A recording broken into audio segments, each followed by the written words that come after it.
Hello, this is Logan, and I'm going to be walking through our Weebly website that we have been creating throughout this summer semester. Just a little insight about this website. I plan to use this in the future in my classroom here, and this provides me a way to give information to students as well as their parents, other educators, really anybody who would come across my website. I hope to, consistently make changes to this and upload different things that we are doing in class and really keep it up to date just for as use as a resource for students and their parents and whatnot here. So we are going to start by looking at the home page here. I picked this picture just because it kind of reminds me of home. Des Moines isn't quite this big, believe it or not, but I kind of like some of the skyscrapers and the different things that are included here. As we scroll down, it starts with our Google form here, and this is kind of a fun little questionnaire. It lets me get to know students better. It has a fun little birthday thing, and which I think is a very small detail that some teachers could do better, honestly. Reminding a kid or telling a kid happy birthday could really change things for them and change the relationship that you have for them. So I think that's a cool little feature.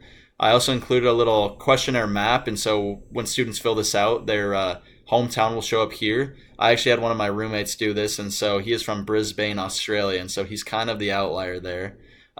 So as we scroll up here, we go to the About Me section.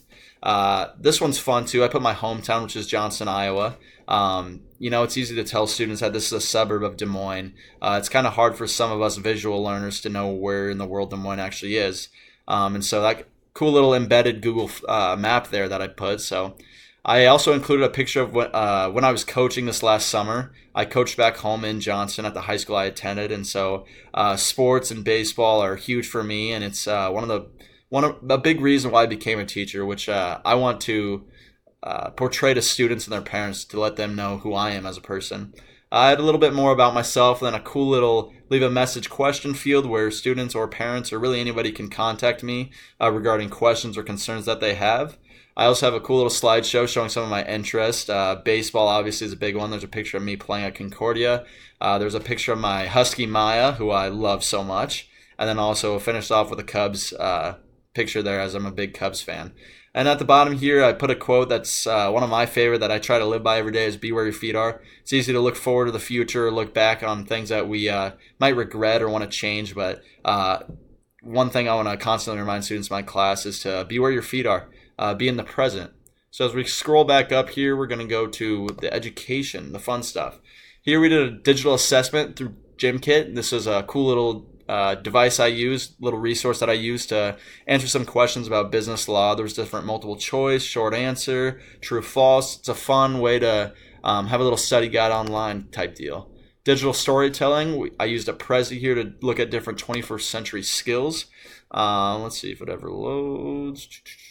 And click on different aspects, and it kind of goes from one section to the other. As I click here, core subjects, it goes to a little bit more information regarding that. I can go back, click on another. It's a cool resource there. And here I used a little Adobe Spark video to display a story about the Boston Tea Party. December 16th, 1773. A day that is easy. I'm not going to watch the entire thing, but I recorded myself and talked about the Boston Tea Party while these pictures and some text showed up to kind of go through that story. Then we're going to go to the personal learning network here. I included my Twitter here, which has been incredibly fun to make and meet new people and connect with educators online. And here's one of my tweets that I embedded there. As we move on, there's a link to my YouTube playlist here, which students can click on and then have instant access to all the videos that I have found to be useful in the classroom, which I think can be extremely useful. Students when they go home or are on their own, they might need extra help or just be interested in whatever concept we're talking about. And so this allows for them to have a little bit more information there.